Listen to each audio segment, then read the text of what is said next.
morning, class. Good morning. Sige. So yung makakilala sa ako day si Ma'am Ginaline Liana. So you can call me Ma'am Gina. So before we begin, please stand up and let us pray. Okay, sige. Can you lead the prayer? The Father, the Son, the Holy Spirit. Amen. Before you sit down, please pick up those pieces of paper under your chair and arrange the chair also. And good morning again, class. Good morning, Ma'am Gina. Okay. So, please say present if your name is called. Rihanna Dinoso. Present, Ma'am. Jeff Ken Liana. Sheena Grace Dorillo. Present. CJ Harden. Present, Ma'am. Okay, so walang absent. So very good. We recap our past lesson. So what are past lesson? Okay, sige. List of President of the Republic of the Philippines. Samuel P. Quezon. Jose P. Laurel. Yeah, remember Manidjo and Idjo. Ang ato ka klase last meeting, no? So, kung baka nagduka man kamo. Okay, sige. Mag-sing a song, then may play subsidian, no? So, ang title sa atong kanta is Gising, Ako'y Tulog, Nag-iisip, Wow! No? Sige. Ang first row, amoy mula ongnan, ako'y gising. Mutindog. Ako'y gising. Mutindog si ako'y gising. Ang second row, may mula ongnan, ako'y tulog. Mutindog sa siya, ako'y tulog. Then ang third row, mula ang si na nag-iisip. So mutindog ka, mo-action ka na nag-iisip. Then ang fourth nga row is wow. Okay? Sige. Mutudlo ako, no? Mutudlo ako sino yung mutingog, no? Ito may stand up. Sige. Kataan ita. Example. Ako'y gising. Ako'y tulog. Nag-iisip. Wow! Okay? Sige. Mutudlo ako, ha? Sige. Ako'y gising. Ako'y tulog. Nag-iisip. Wow. Okay. Very good. Sa inana lang, no? Sige. I-random na ako pagtudlo. Sige. Ako'y gising. Ako'y tulog. Ako'y nag-iisip. Wow. Sige. Ako'y gising. Tulog. Tulog. Sige. Tulog lang ka. May second row. Sige. Again. Ako'y gising. Ako'y tulog. Ako'y nag-iisip. Wow. Sige. Ako'y tulog. Nag-iisip. Ako'y gising. Wow. Let's start, no? Okay. Very good. So, gising na ba tanan? Yes, Ma'am Gina. Gising na? Okay, sige. Taoy ato activity na himuon, no? So, kung nakakilaya ka mo ani maka-describe ka mo sa inyong observation sa base sa picture is i-istorya mo. Ang ato paghimuon is magkanta tayo. So, may nahibayo ng kanta nga Ako Ay May Lobo. Kami tanan. Pamutanan hibayo ng kanta na Ako Ay May Lobo. So, may insta, no? Nagpasa-pasa ka mo ani, no? Samtang nagkanta ng Ako Ay May Lobo. Then, mula ako ng stops. Tapos, No? tapos kung sino yung matanda namin mag-answer na po, ano? Yes. Tapos may picture din ako diri, no? Kung sino yung matungnan ani, namulong ako ng stop, siya yung tuban mo. Okay. Okay, sige. Sige, magsugod natin pagkanta. Sige. 1, 2, 3. Ako ay may lobo, lumipad sa langit. Stop! Oh. Okay, please stand up. Jeff Ken. Si Mami.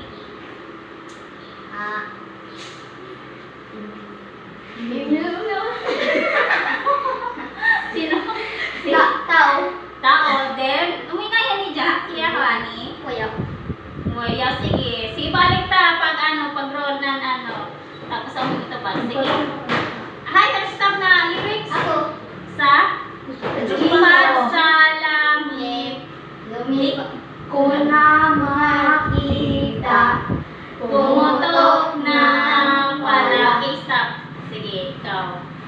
Balikat siya ay si Jais Emilio Aguinaldo. Okay, very good. So, tagaan natin si Janang masipagod pa lang.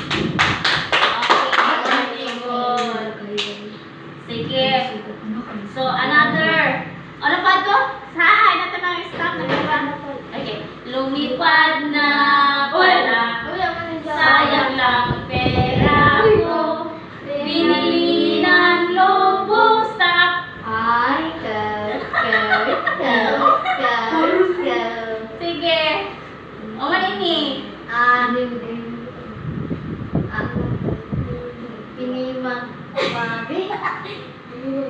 Iniwi mo ano ba yun eh? Iniwagayway. Okay, very good. Iniwagayway. Ano naman iniwagayway? Watawat. Yes, watawat na. Malaya. Watawat na ano? Ano naman na bansa? Watawat ng Pilipinas. Okay, very good. So, kaya na ng ano? Sayang lang pera ko. Binili ng lobo. Sa pagkain sana. Nabusog pa ako. Okay, si J. Mark. Ha? Sige, sige. Sige. Okay, sige. Meeting. Sige. Stand up, J. Mark. So, ano manini siya? Pictures. Meeting Ah? sa ila operation of Maynila. Oh, yes. Very good. So, na-observe pa nito na dahil tag kasabutan, no? Pamulila pagay mo. So, okay. Very good. So, okay. So, based on our activity a while ago, so, si May Joy Idia, ano yato, topic kuman. Anyone? Sino? Okay. Please, stand up. Philippine history teacher. Okay, very good. So, we're talking about Philippine history. Our discussion is about Philippine Revolution, no? Treaty of Paris in year 1898, no? So, sa atong picture, Jari si Emilio Aguinaldo. So, ano may iyahang nahimong that time? Okay, student C. Okay, sige. O may nahimong roli. Emilio Aguinaldo represents the Philippines because he is the father. I mean the president that time. Okay, very good. So, he represent the Philippines that time because, no, si Emilio Aguinaldo ay isang gobernador general that time. So, siya ang lead kibali, no? Siya ang leader ng Pilipinas that time. So, the next picture, may ito nag-obserbahan. Anyone? Okay? Okay, student A. This picture has a two man representing their nation that they shaking their hands, maybe they are friends. Okay, very good. So, let's give a hand to student A. Okay, sa next picture. May na-obserbahan mo. Okay, student B. Rebellion. Okay, what you see is like a rebellion, di ba? Kaya may daya nila sa picture. Spear. Spear. Spears. Yes. Sundang. Okay. Hagit ng mga bawang. Yes, very good. All of you are very good. So, you all did great in our activity. So, let us start with our discussion. So, our topic for today is about Philippine Revolution, Treaty of Paris in year 1898. No? Okay, who can read? Okay, Mark. Please read. During Filipino rebellions, United States partaking for outgoing of of Spain. Also in Cuba, that same year were lifting to Spain, notable for Spanish-American War from April 21, 1898. Yes. So thank you, J. Mark. So during Filipino rebellions, United States participated for outgoing of Spain. So nagpasabot siya nga that time no na nagrebelde ang mga Pilipino sa Spain is niapil ang United States sa paggira sa Spain para para makabuhi sila kibali sa pagsakop ng mga Spain sa mga Pilipino. Hindi lang ang mga Pilipino ang sinakop ng Spain, apil daw ang Cuba that time, no? Here is also na nag-away ang Spanish at ang American, no? Atong April 21, 1898. So that time, ilado karadyaw ang Spanish sa non-American sa ilahang panagkontract, no? This year, April 21, 1898. So, nasabtan? Yes, Okay, ma'am. thank you. Next picture.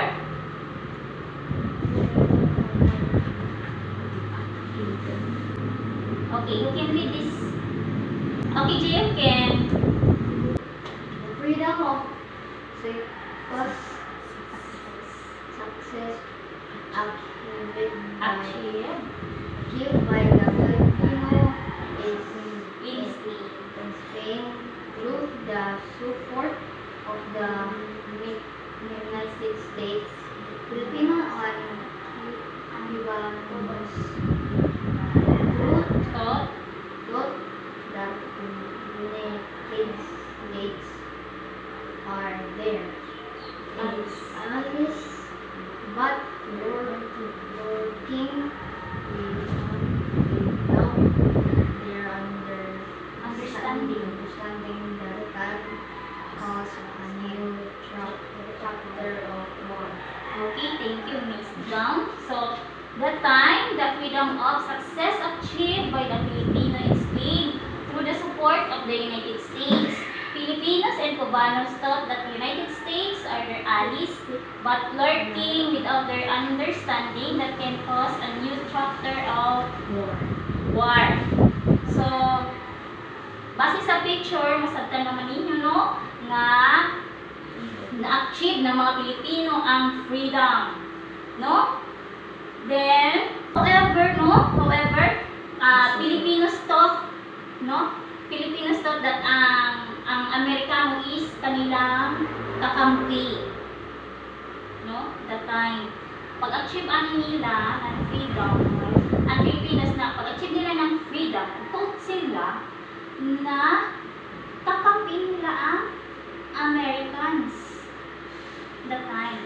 Pero mo betray them. Yes. No, wala pa kaya kumabot tayo dito na time na topic. So, next na. Okay, read this one. December 10, 1898, 7 months before the Spanish-American War flared up, United States and Spain signed the Treaty of Paris. It was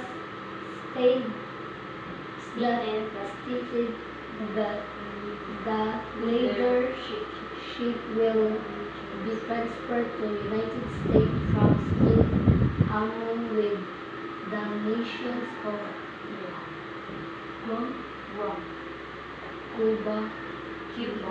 Cuba, Puerto Rico, and the United States, both the Philippines from Spain, worth of 20 million USD. This date also the end of collision between the two big and powerful nations. Okay, thank you. Very good. So, base sa picture is, this happened during December 10, 1898, no? 7 months before the Spanish-American War flared up, no? Then United States and Spain signed the Treaty of Paris. So ang Treaty of Paris nakita ko this months and year, no? That signing was that the leadership, no, ang pamumuno daw will be transferred to United States from Spain among the nations of Guam, Cuba, Puerto Rico, and the United States, both the Philippines from Spain, worth of $20 million. This day also the end of the collision between the two big and powerful nations. So this time kuno is signing na sila ng kontrata ang Spain ang United States. Signing sila ng kontrata na ang pamumuno ng Spain ay ililipat sa United States, no? Then ang lakay, no? Diyan may kagsuyat diri, no? Na ang tanging ang Philippines daw ang binili ng United States sa Spain. Pilaman? Yes. Yes, $20 million ang pagbili ng United States sa Pilipinas. So, sa kontrata dito is nagkasundo na kibali ang Spain o ang American. So, natigil na ang ilang away. Tungod dito, no? Ang namumuna sa Guam, Cuba, Puerto Rico o ang Philippines is ang United States, no? Pero that time is wala pang iba yung mga Pilipinas na gipalit di ay ng Amerika ang Pilipinas, no? Wala pang iba. So next picture. So ako na lang magbasa.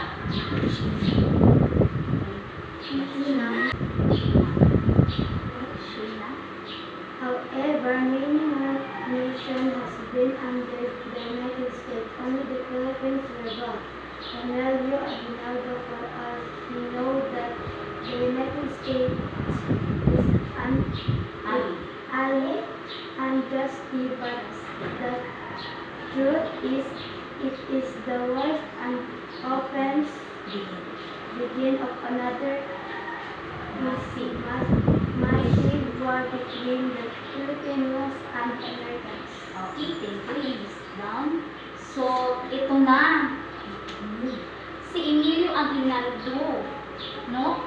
Na ipalit ay ng United States ang Pilipinas sa Spain. So, nagtuo lang si Aguinaldo, no? Naka-aliado niya, kaibigan niya or kakampi niya ang United States. Dili na sa time, dili na nahibayo si Emilio Aguinaldo, kung gajoy tumong ng mga Amerikano ng United States, no? So, dili nagsugod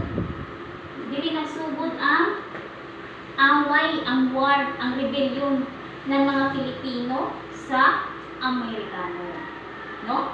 So, nasabtan? Okay. Sige. So, dili na natay nag-rebellion ang mga Pilipino sa mga Amerikano. Then, sa last na to, the picture is no? Ako lang magbasa. And it was the situations where the Treaty of Paris of Agreement been done. No? Filipinos again were put on edge of danger, and same as what is been said a while ago, it begins again a chapter of war. So, sa pagkasinabot ng Spain o ng United States, no? Pilipinas, di ba? Pinalit man ng Spain ang Pilipinas, no? Nawaya mong ibayo ang mga Pilipino na ang budget daw ng tumo o ang tuyo ng mga Amerikano. So, ang ibayo ng mga Pilipino na ang budget daw ng tumong ng Amerikano, so, nagsugod dito ang gera. against Filipinos and United States. So, nasabtan ba? Nasabtan ba? So, are there any questions? No. Okay, so let's have a recap. So, ang Treaty of Paris is nagsugod at panahon year what? December 10, 1898. So, nakitabo ang Spanish-American War aton April 21, 1898. yes. So, pila gani ang pagpalit ng 20 $20 million US dollar. yes. So, 20 million US dollar ang pagpalit ng Amerikas. Binayaran ng Amerika ang Spain ng 20 million dollar para sa Pilipinas, para makuha nila ang Pilipinas. So get one half sheet of paper. No, may short quiz kita. Okay, number 1, activity 1. Write the correct letter of the answer. Oh, when is the signing of Treaty of Paris? Napasabot ka ang pag-sign ng Treaty of Paris. A. January 2, 1898. B. February 10, 1898. C. December 10, 1898. Okay, naka-answer na? Yes. Okay, number 2. When is the notable of Spanish-American War? So, kanus-a daw nahitabo. Kanus-a daw ang gira Spanish and American. A. December 10, 1898. B. April 21, 1898. C. January 2, 1898. Okay, naka-answer na? Yes, ma'am. Okay, number 3. The freedom of success achieved by the Filipino in Spain with the help of what country? Uno may nitabang sa Pilipinas. Uno na bansa ang nitabang sa Pilipinas para makagawa sa Spain, sa pananakot ng Spain. So, A. United States. B. Puerto Rico. C. Guam. Okay, naka-answer na? Yes, ma'am. Okay, number 4. Who is the Filipino governor that time? A. Emilio Aguinaldo. B. Apolinario Mabini. C. Jose Rizal. Okay, so number 5. How much the compensation has been paid to Spain for leaving the Philippines of United States? So, pila kuno ang tagbayad ng United States sa Spain para makuha ni ang Pilipinas? No, A. $20 million USD. B. 20,000 USD. C. 20 million peso. Okay. Time is up. Mana? Yes, Okay, ma'am. pass your paper and copy your assignment. No? So, ipass na yung paper nyo. Mama. Mana? Yes, sige. So, this will be your assignment. Make your own summary of Treaty of Paris, 1898, based on what you understand in our topic. No, that will be passed tomorrow. And write it on your assignment notebook. So, asa isuyat? Okay. Paano ipasa? Tomorrow. Tomorrow. So, goodbye class. Goodbye.